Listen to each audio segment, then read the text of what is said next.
Everyone, welcome to my channel. So दोस्तों, आज की ये वीडियो बहुत ज़्यादा इम्पॉर्टेंट होने वाली है हमारे 6 सेमेस्टर वाले स्टूडेंट्स के लिए।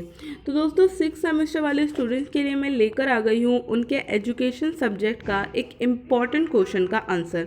दोस्तों, जितने भी हमारे 6 सेमेस्टर वाले स्टूडेंट हैं, दोस्तों आप लोगों की डेट शीट आ चुकी है एंड अब टाइम है आप लोगों की जो प्रिपरेशन है उसको एक फाइनल बूस्ट देने का। तो दोस्तों, मैं आप लोगों के लिए बैक टू बैक जितने पॉसिबल हो पाते हैं उतने क्वेश्चन आंसर लेकर आने वाली हूँ। एंड दोस्तों, आप लोग अपने लेवल पे कोई भी कमी मत छोड़िएगा, अच्छे से प्रिपरेशन कीजिएगा, राइटिंग प्रैक्टिस बहुत अच्छे से कीजिएगा ताकि आप लोगों को आपके एग्जाम वाले दिन बिल्कुल भी प्रॉब्लम ना हो। तो दोस्तों, चलिए फटाफट से डिस्कस करना शुरू करते हैं कि आज के इस वीडियो के अंदर हम कौन से क्वेश्चन के आंसर के बारे में डिस्कस करने वाले हैं। तो दोस्तों, आज की इस वीडियो के अंदर मैं आप लोगों के साथ डिस्कस करने वाली हूँ हमारे क्वेश्चन नंबर 1 के बारे में। दोस्तों, क्वेश्चन नंबर 1 के अंदर हमसे पूछा जा रहा है कि स्कूली शिक्षा के सुधार के लिए राष्ट्रीय शिक्षा नीति 1986 के भीतर क्या प्रावधान है। तो दोस्तों, आप लोगों को राष्ट्रीय शिक्षा नीति 1986 के बारे में बताना है हमारे क्वेश्चन नंबर 1 के अंदर। तो दोस्तों, इससे रिलेटेड सारे इंपॉर्टेंट पॉइंट मैं आप लोगों के साथ 1 बाय 1 करके डिस्कस करने वाली हूँ। तो चलिए फटाफट से डिस्कस करना शुरू करते हैं। सो दोस्तों, हमारा जो सबसे पहला और इम्पॉर्टेंट पॉइंट है वो है हमारा परिचय। तो परिचय आप लोगों को कुछ इस तरीके से देना है कि राष्ट्रीय शिक्षा नीति 1986 भारतीय शिक्षा व्यवस्था में सुधार का एक बड़ा कदम था। इसकी योजनाओं को विकास रूप इंदिरा गांधी ने दिया। इंदिरा गांधी ने राष्ट्रीय शिक्षा नीति 1968 के आधार पर राष्ट्रीय शिक्षा नीति की योजना बनाई, परंतु भारत में व्यापक अलगाव की वजह से उनकी हत्या कर दी गई। उसके बाद भारत के तत्कालीन प्रधानमंत्री राजीव गांधी ने सत्ता को संभाला।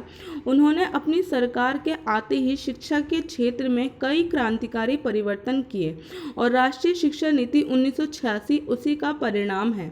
राष्ट्रीय शिक्षा नीति में समय समय पर किए गए बदलाव।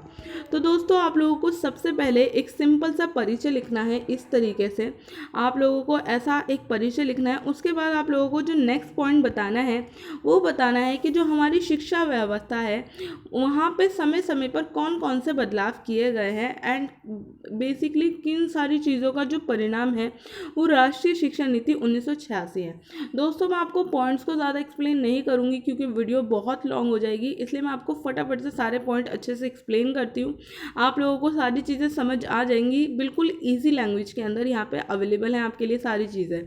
तो दोस्तों, हमारा नेक्स्ट पॉइंट है भारतवर्ष जैसे ही आज़ाद हुआ शिक्षा व्यवस्था दुरुस्त करने के लिए तथा अच्छी बनाने के लिए सबसे पहले विश्वविद्यालय शिक्षा आयोग 1948 यानी कि यूनिवर्सिटी एजुकेशन कमीशन 1948, जिसे राधा कृष्ण आयोग के नाम से जाना जाता है, की स्थापना की गई। इसके बाद प्राथमिक शिक्षा आयोग 1952 यानी कि सेकेंडरी एजुकेशन कमीशन 1952 की स्थापना की गई। इस प्रकार इन आयोगों ने भारत की शिक्षा व्यवस्था सुधारने के लिए एक नीति प्रस्तुत की जिसे भारतीय शिक्षा नीति 1968 के नाम से जाना जाता है। इसे लागू किया गया किंतु ये ठीक प्रकार से कार्यान्वित ना हो पाई और इस राष्ट्रीय शिक्षा नीति में विभिन्न प्रकार के दोष पाए गए। अंततः इन आयोगों ने भारतीय शिक्षा के स्तर को उच्च उठाने के लिए और समाज की आवश्यकताओं के अनुरूप उसे बनाने के लिए प्रयास किए और अगस्त 1985 में भारत सरकार के द्वारा एक परिपत्र शिक्षा में चुनौती प्रस्तुत की गई, जिसमें कहा गया कि कोई भी शिक्षा नीति तब तक सफल नहीं हो सकती जब तक कि उस शिक्षा नीति को अच्छी तरह से ठोस रूप से कार्यान्वित ना किया जाए। और इस विषय पर विभिन्न प्रकार की सभाएं तथा वाद विवाद हुए, जिसमें विश्वविद्यालय शिक्षा अनुदान आयोग यानी कि यूनिवर्सिटी एजुकेशन ग्रांट कमीशन तथा अन्य शिक्षा से जुड़े हुए संगठनों ने विचार विमर्श करके एक राष्ट्रीय शिक्षा नीति तैयार की, जिसे 1986 में संसद में पेश कर दिया गया। संसद के सदस्यों ने भी इस नीति को भली भांति जांचा और सराहना की तथा आश्वासन दिया कि इस नीति को कार्यान्वित किया जाना चाहिए। उस समय के मानव संसाधन विकास मंत्री श्री PV नरसिम्हा राव ने अगस्त 1986 में संसद में एक परिपत्र कार्यान्वित कार्यक्रम प्रस्तुत कर दिया तथा नई राष्ट्रीय शिक्षा नीति 1986 पर अमल किया और उसे प्रारंभ कर दिया। तो दोस्तों ये हमारा सेकंड पॉइंट है, जिसके अंदर मैंने आपको पूरा स्टार्टिंग से बताया कि कौन कौन से बदलाव हमारी शिक्षा नीतियों के अंदर टाइम टू टाइम किए गए हैं। इसके बाद दोस्तों हमारा जो अगला पॉइंट है वो है राष्ट्रीय शिक्षा नीति 1986 की आवश्यकता क्यों पड़ी। राष्ट्रीय शिक्षा नीति 1986 भारतीय शिक्षा के स्तर को उच्च उठाने के लिए और शिक्षा व्यवस्था को समाज की आवश्यकताओं के अनुसार बनाने के लिए बनाई गई थी, जिसका उद्देश्य राष्ट्रीय शिक्षा नीति 1968 के दोषों को दूर करना तथा भारतीय शिक्षा संरचना और अधिक दुरुस्त करना था। सो दोस्तों ये है हमारा अगला पॉइंट, जो कि एक छोटा सा पॉइंट है कि बेसिकली जो हमारी राष्ट्रीय शिक्षा नीति है उसकी आवश्यकता क्यों पड़ी। दोस्तों बेसिकली जो सबसे पहली हमारी जो नीति बनाई गई थी राष्ट्रीय शिक्षा नीति वो थी 1968।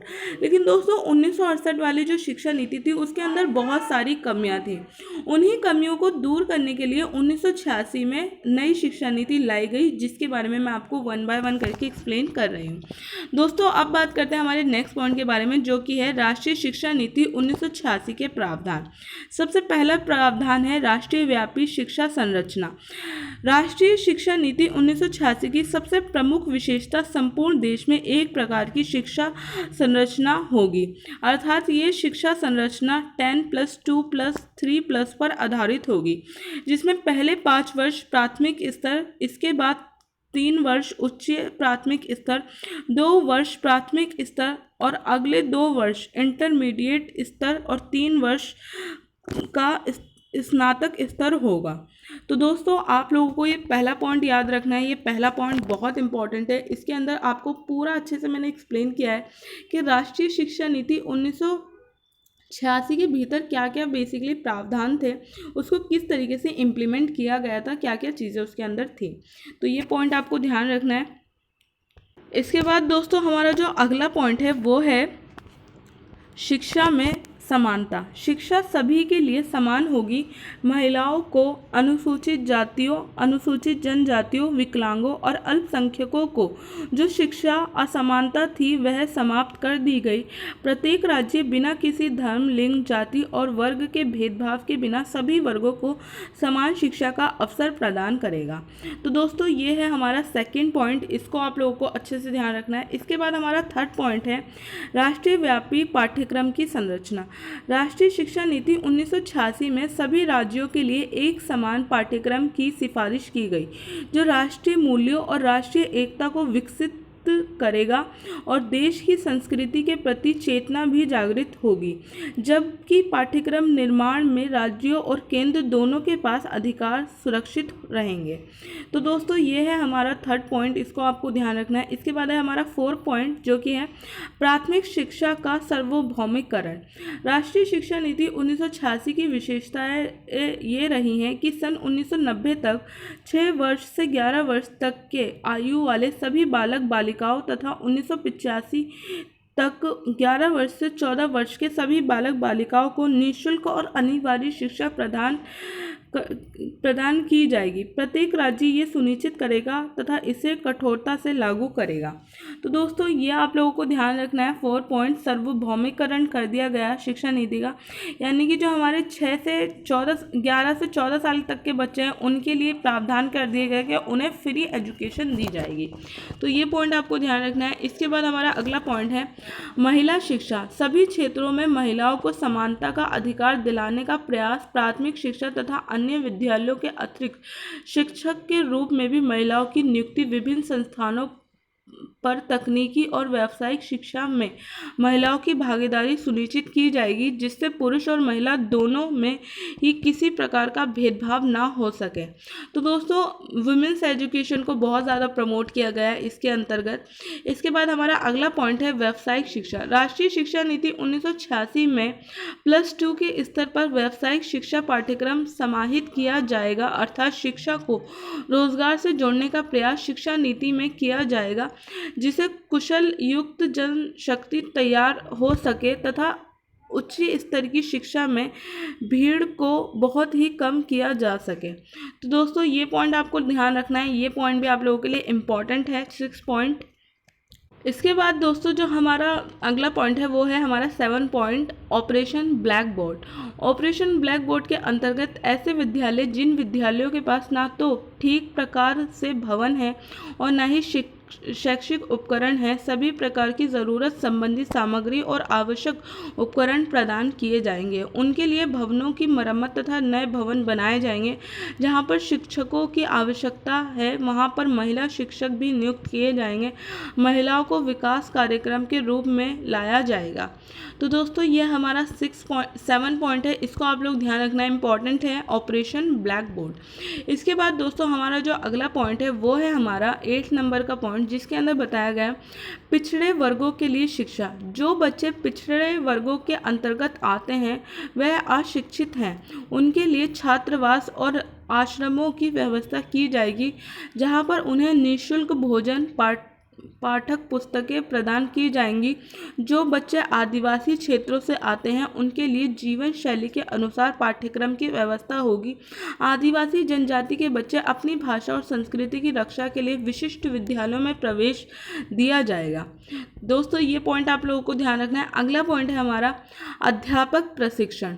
राष्ट्रीय शिक्षा नीति 1986 में अध्यापकों को राष्ट्रीय शिक्षा प्रणाली का मुख्य भाग माना गया, क्योंकि यही नागरिकों, समाज और देश के निर्माणकर्ता होते हैं। इसलिए अध्यापकों की सेवा शर्तों में सुधार किए जाएंगे, उनके वेतनमान बढ़ाए जाएंगे, उनको पद उन्नति का अवसर प्राप्त होगा। अध्यापकों का स्थानांतरण, प्रशिक्षण, व्यावसायिक आचार संहिता आदि नियमों में परिवर्तन कर उन्हें आकर्षक बनाया जाएगा। शिक्षा की गुणवत्ता में वृद्धि की जाएगी।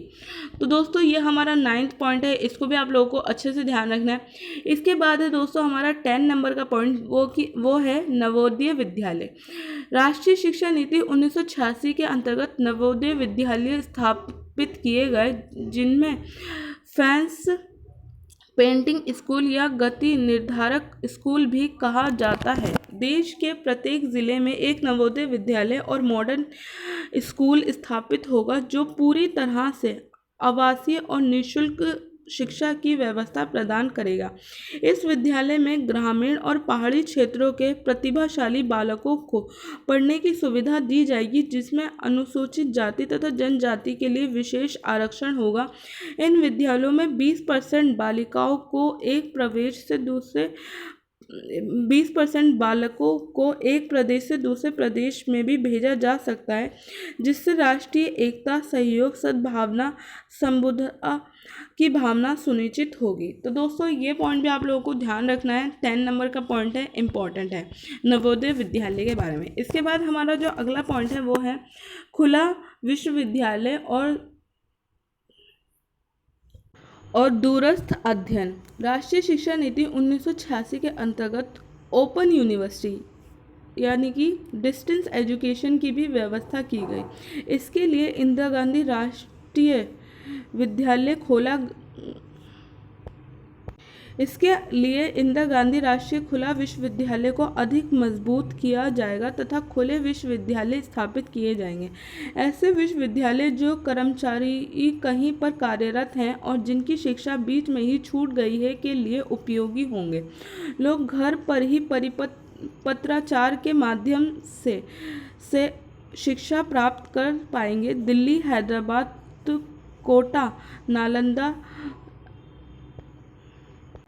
नासिक कई जगहों पर विश्वविद्यालय खोले गए, जहां पर विद्यार्थी सुविधा अनुसार पढ़कर परीक्षा उत्तीर्ण कर सकते हैं। तो दोस्तों हमारा अगला पॉइंट है ओपन यूनिवर्सिटी। दोस्तों ओपन यूनिवर्सिटी का क्या इंपॉर्टेंस है ये आप और हम में बहुत अच्छे से समझ सकते हो। आप लोग खुद SOL के अंदर स्टडी कर रहे हो, तो दोस्तों ये पॉइंट आपको ध्यान रखना है। इसके बाद दोस्तों हमारा अगला पॉइंट है परीक्षा प्रणाली में सुधार। इस शिक्षा नीति में परीक्षा मूल्यांकनों का तरीका बदला गया। इस नीति के अंतर्गत अब परीक्षार्थियों को ग्रेड दिए जाएंगे।